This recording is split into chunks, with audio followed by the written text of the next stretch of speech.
Hi, this is Iniyan here. So இன்றைக்கி வந்து ஒரு முக்கியமான டாபிக் பற்றி தான் பேச போகிறேன். என்னென்னா, what no one told me before starting a business. இந்த விஷயம்லாம் என்கிட்ட யாருமே சொல்லலையே அப்படின்னு சொல்லி யோசித்த நாட்கள் நிறைய உண்டு. அதில் சும்மா ஒரு 5 பாயிண்ட் மட்டும் பற்றி பேசுகிறேன். ஃபஸ்ட்டு வந்து பார்த்திங்கன்னா பேஷன் இருந்தால் we can start a business.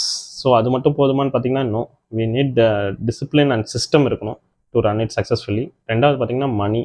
எல்லோரும் சொல்லுவாங்க, ஐயோ உங்கள் சேல்ஸ் நல்லா இருக்குது, சூப்பராக இருக்குது அப்படின்னு சொல்லி. No, sales will give us excitement.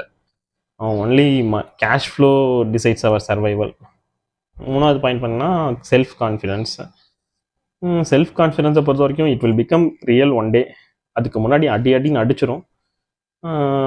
It will break multiple times ஆக்சுவலாக.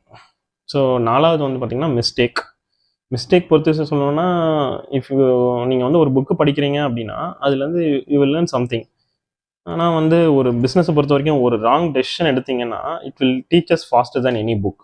ஸோ மெயினாக பார்த்தீங்கன்னா அதோட மீனிங் வந்து business learning is very expensive. அஞ்சாவது ஃப்ரீடம். இது எல்லாருமே கேட்டிருப்பீங்க, நீங்கள் பிஸ்னஸ் பண்ணுறீங்க, ஜாலியாக இருப்பீங்க, ஃப்ரீடமாக இருப்பீங்க அப்படின்னு சொல்லி. அதுவும் கிடையாது. Freedom doesn't come first, pressure does.